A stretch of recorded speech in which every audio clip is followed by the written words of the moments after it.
Feliz Natal, pessoal. Feliz Natal. Bem longe. Então, como você está se sentindo? Eu me sinto incrível. Quero dizer, estou muito fraco, mas me sinto incrível. Mas basicamente, foi de longe o pior mês da minha vida. Fez o mundo dançar com Faith, processou sua gravadora no auge e transformou sua detenção em um banheiro público em um sucesso mundial.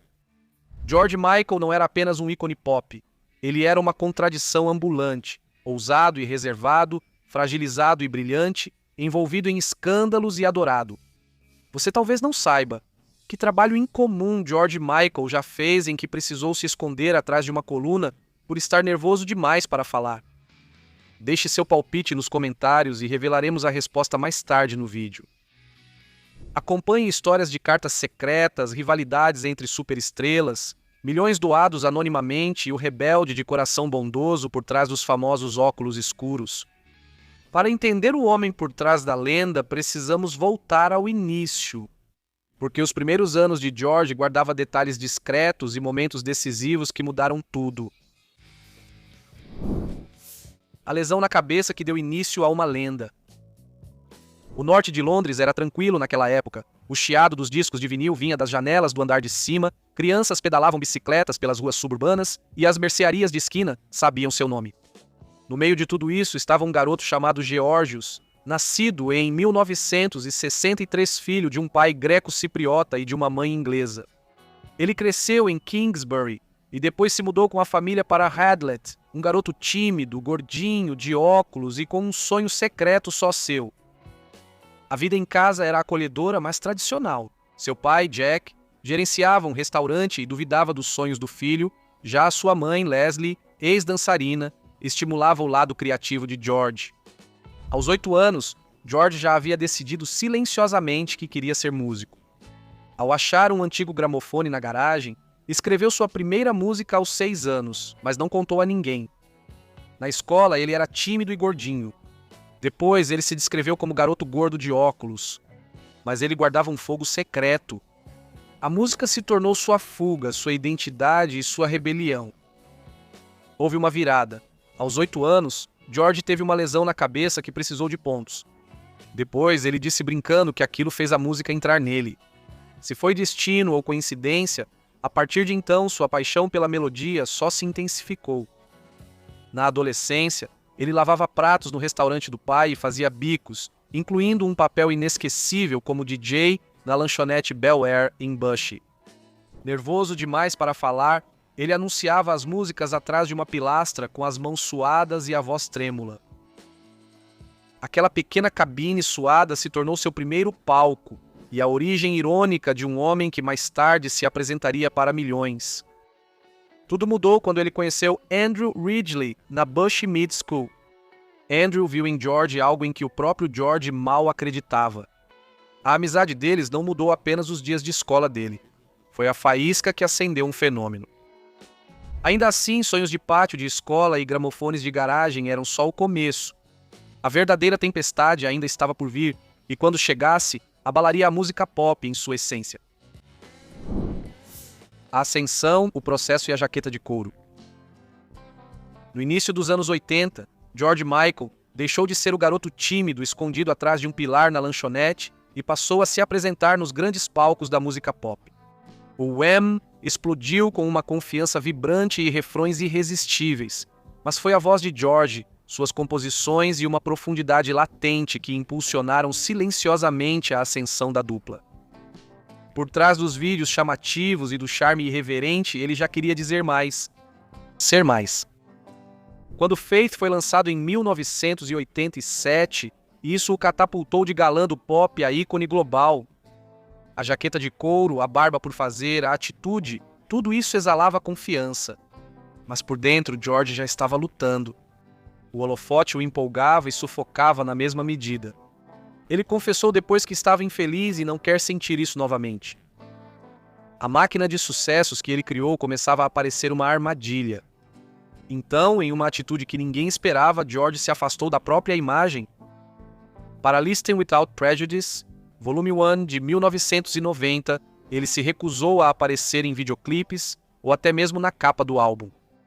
Não era rebeldia por rebeldia, Era sobre recuperar sua voz, sua alma, de uma indústria que valorizava mais apelo comercial do que o significado. A gravadora hesitou, a divulgação parou. George respondeu lançando a Cover to Cover Tour, cantando Stevie Wonder e Elton John, em vez de promover seus próprios sucessos. Os fãs adoraram. A Sony não gostou. O que se seguiu foi uma das disputas legais mais dramáticas do pop. Em 1992, George processou a Sony, chamando a si mesmo de escravo profissional. Ele perdeu, mas a luta causou impacto e consolidou seu legado como um artista que colocou a integridade acima da conveniência. Mesmo com a controvérsia, George encontrou redenção. Após ser preso em um banheiro público em 1998, o forçou a sair do armário, George transformou o escândalo no irreverente hino Outside, com bolas de espelho e uniformes de policial. Ele riu, dançou e mostrou que nenhum tabloide podia defini-lo. Porém, fora dos palcos, rituais silenciosos, gestos secretos e alegrias ocultas mostravam um George bem diferente do que o mundo imaginava. O pai de Pat por trás dos óculos escuros, longe dos flashes e da luta pela liberdade artística, George Michael se transformava em alguém muito mais suave. Ele era um pai de Pat dedicado e chamava suas labradoras Maggie e Abby de minhas meninas. Um momento dos bastidores capturado em um documentário de 1999 mostrou George visitando um abrigo para animais resgatados e se apaixonando instantaneamente por um filhote de Shih Tzu desgrenhado, enchendo-o de beijos como um homem que havia encontrado paz no tipo mais simples de amor. Foi um vislumbre do verdadeiro George, carinhoso, pé no chão e deliciosamente sem pose. Não eram truques de relações públicas. Na vida privada, o amor dele pelos animais era tão constante quanto seu talento musical. Apesar de toda a bravata de Faith, sua verdadeira fé estava na ternura cotidiana, especialmente a que dispensa aplausos. Privacidade, festas e letras à meia-noite. A relação de George com a fama sempre foi difícil. Como citado antes, ele queria tanto a solidão quanto a conexão. Enquanto o público assistia às entrevistas e luzes, ele se confortava em rituais silenciosos. Ele adorava cozinhar para os amigos uma comida mediterrânea caseira e reconfortante, mantendo-se próximo às raízes greco-cipriotas, e costumava se refugiar em sua casa de campo em Gorington-Thames para relaxar. Ele costumava compor tarde da noite, quando tudo estava silencioso. Essas sessões à meia-noite não eram apenas criativas, eram sagradas. Não é surpresa que algumas de suas músicas mais emocionais carreguem uma espécie de intimidade noturna. George criava magia sem precisar da atenção do mundo. Ele só precisava de silêncio. Risos na escuridão. O humor autodepreciativo de George. Quando era humilhado em público, George respondia com uma piada. Após sua prisão em Beverly Hills em 1998, sim, aquele momento, George lançou Outside, uma faixa disco irreverente e descarada, que zombava de toda a situação com sirenes, uniformes e globos espelhados.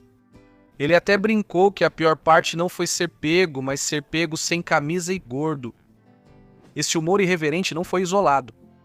Em 2007, ele fez uma participação autodepreciativa em Extras, sentado em um banco com um kebab, interpretando uma versão de si mesmo que andava por Hampstead Heath em busca de casos.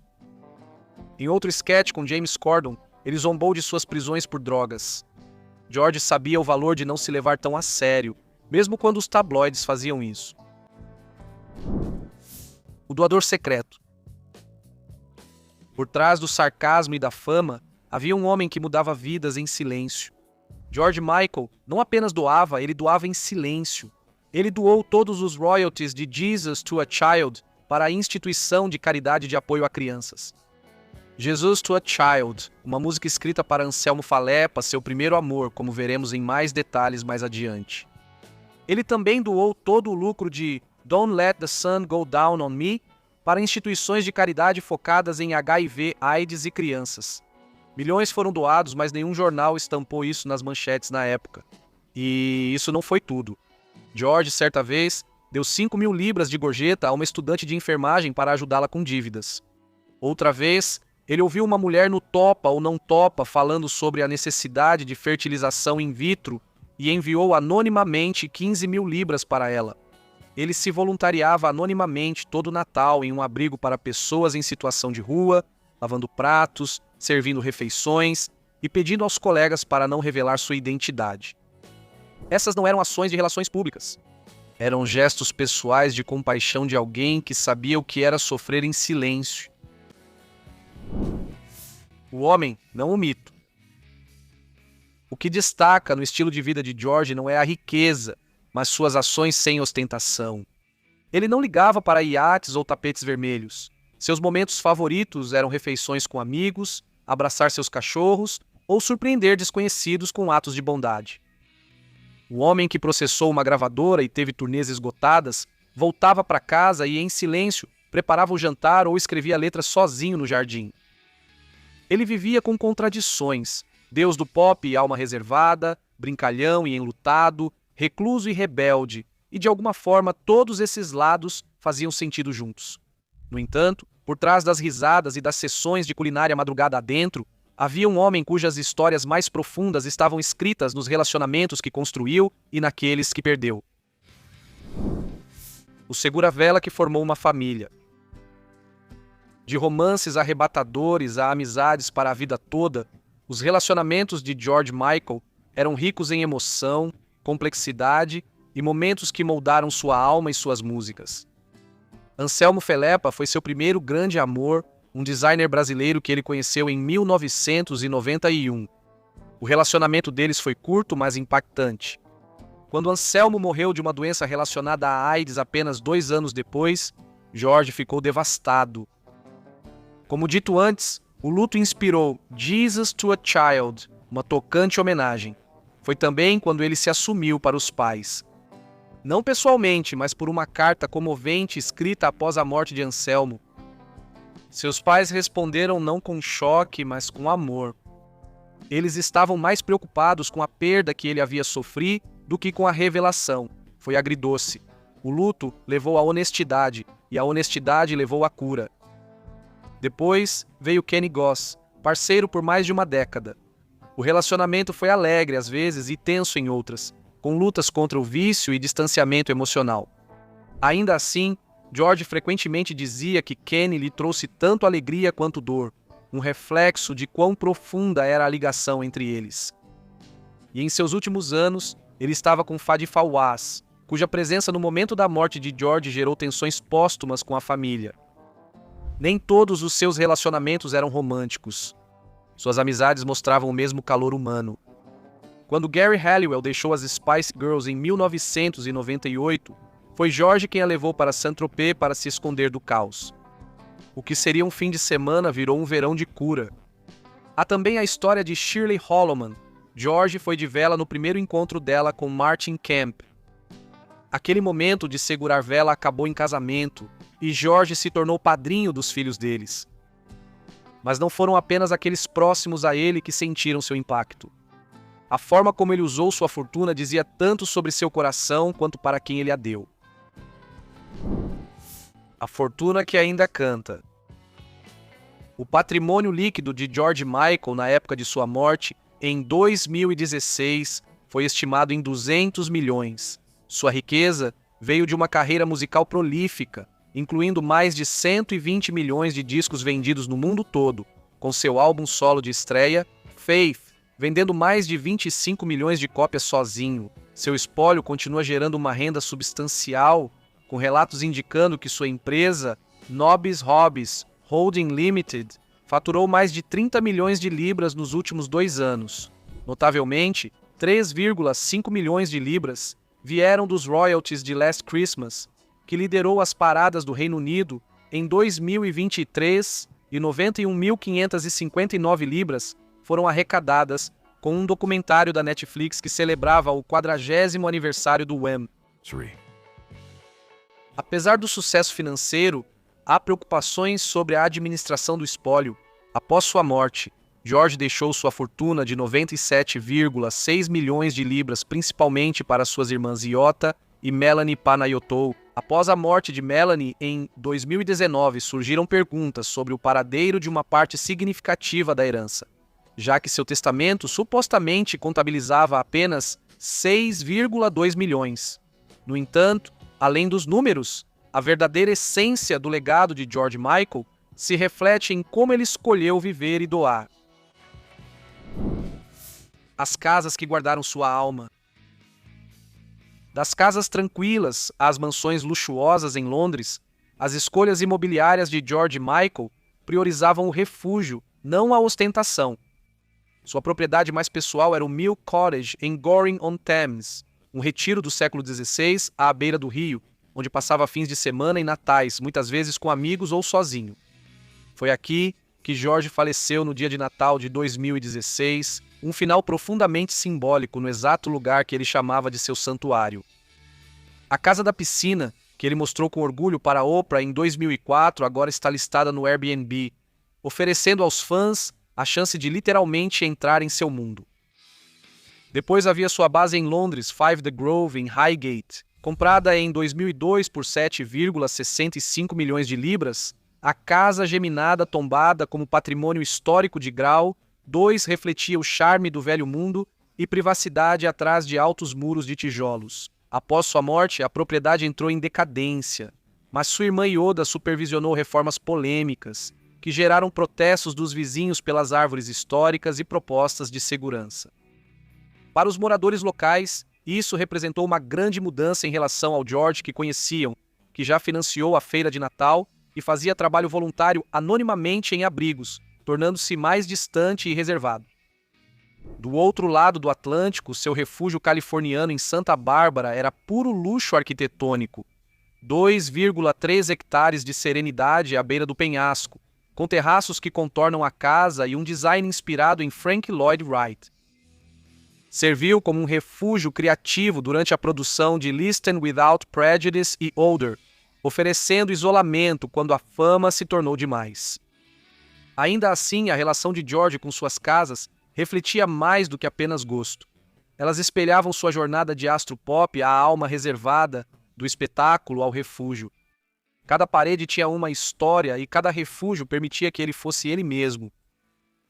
No entanto, apesar de toda a sua tranquilidade em casa quando se tratava de sua escolha de veículos, o estilo de George mudava de marcha, muitas vezes com ousadia, às vezes com consequências. Carros, batidas e estilo extravagante. Os carros de George Michael refletiam sua personalidade, elegantes, rebeldes e cheios de histórias. Ele tinha uma queda por carros de luxo, começando com seu amado Mercedes SLR 107 em 1985. Ele gostava tanto desse carro que comprou várias versões ao longo dos anos e até deu uma para Geri Halliwell. Sua coleção também incluía uma Ferrari 599 GTB Fiorano e um Bentley Continental GT, prova de que ele apreciava tanto velocidade quanto estilo. Apesar do luxo, George frequentemente optava por ser levado por um motorista em um BMW Série 7, mostrando sua preferência pelo conforto ao invés do espetáculo nos últimos anos. E havia também o Range Rover HSE, registrado em seu nome de nascimento, parte de uma vida vivida metade em público, metade nas sombras. Ele flertou com a cultura dos motociclistas e apareceu de forma marcante usando uma jaqueta de couro da BSA no clipe de Faith. Embora não se saiba se ele tinha uma, a imagem ficou marcada. George como o roqueiro descolado e confiante com uma aura à la Triumph Bonneville. Era mais sobre a vibe que sobre o veículo, clássico, cru e britânico. Ao viajar pelo mundo, George viajava com estilo. Jatos particulares o levavam entre continentes, especialmente durante sua enorme turnê 25 Live. Também há relatos de que ele aproveitava passeios de iate, mas nunca ostentou ter um. Esses raros momentos dele no mar eram mais sobre paz do que prestígio. Depois veio o lado mais dramático da sua história com veículos, como o infame incidente na rodovia M1 em 2013, quando George caiu de um Range Rover em movimento e precisou ser levado de helicóptero para o hospital. Foi surreal, sério e muito George. Um flerte com o desastre envolto em mistério e frenesi da mídia. Ele se recuperou, claro, fisicamente, emocionalmente e com seu humor habitual. Porém, o último capítulo da história de George não se escreve em bancos de couro ou motores roncando. Está no que permanece até hoje: sua música, sua memória e na forma como o mundo continua a homenageá-lo. O legado ainda escreve seu refrão.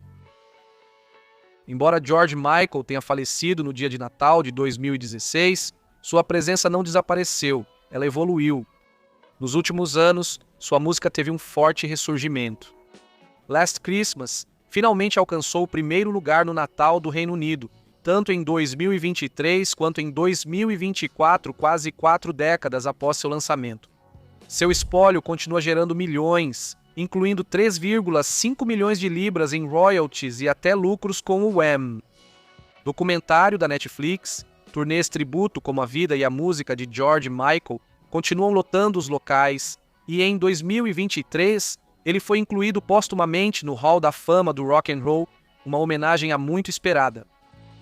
Nos bastidores, a administração do espólio gerou um drama silencioso, com dúvidas sobre fortunas sumidas e heranças disputadas na imprensa.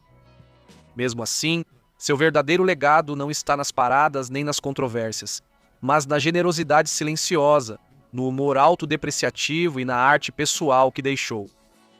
George Michael não foi apenas uma lenda do pop, ele foi uma alma que transformou tragédia em verdade, vergonha em sátira e silêncio em canção. E muito depois que as manchetes desaparecerem, sua voz e tudo o que ele representou continuam ecoando. De trás de uma coluna ao topo das paradas, a história de George Michael foi tudo menos comum. O que mais te surpreendeu sobre a vida dele? Deixe nos comentários, curta se você gostou da trajetória e se inscreva para mais histórias como essa. Se quiser mais, veja outro de nossas análises detalhadas na tela agora.